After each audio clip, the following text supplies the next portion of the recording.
Le déroulement des fiches orales. L'interrogation orale se déroule généralement dans le véhicule.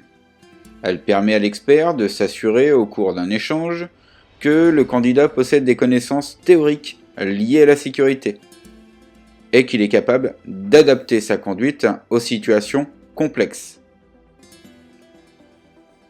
La notation. Si vous avez l'ensemble des connaissances qui sont acquises, vous aurez 3 points.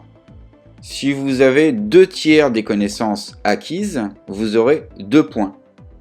Si vous avez 1/3 des connaissances acquises des fiches orales, vous aurez que 1 point. Et si vous avez moins d'1/3 des connaissances concernant les fiches orales, vous aurez tout simplement la note éliminatoire.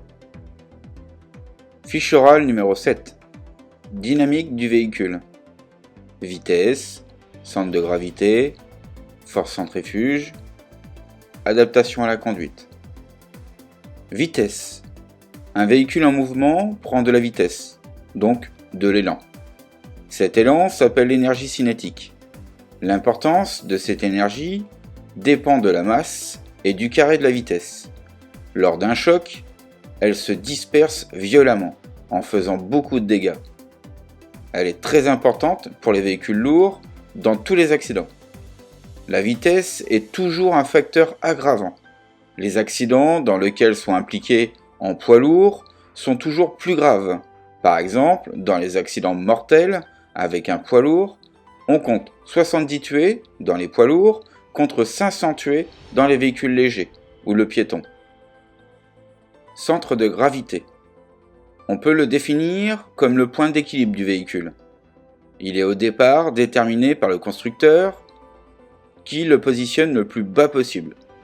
Il va ensuite bouger en fonction du chargement.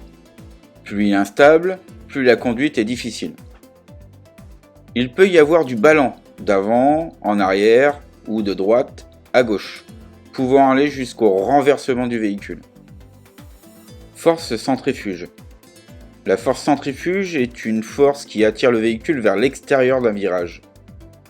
Elle dépend de la masse, du carré de la vitesse, mais également du rayon du virage. Plus le rayon est petit, plus la force est grande. Plus le rayon est grand, moins la force est grande. Elle peut surprendre le conducteur en modifiant sa trajectoire. Adaptation de la conduite. Il faut adapter sa conduite à l'homme, au véhicule, mais aussi à l'environnement. Adaptation de la conduite à l'homme. Il faut l'adapter par rapport à son expérience, son état de fatigue, par exemple, mais également par rapport au véhicule, type de véhicule et type de chargement. Pour ce qui est de l'environnement, on adaptera sa conduite à l'état de la route, à la météo, à la visibilité. Les véhicules lourds ont une limitation spécifique en fonction du type de route et disposent d'un limiteur de vitesse non modifiable. La fiche orale est terminée.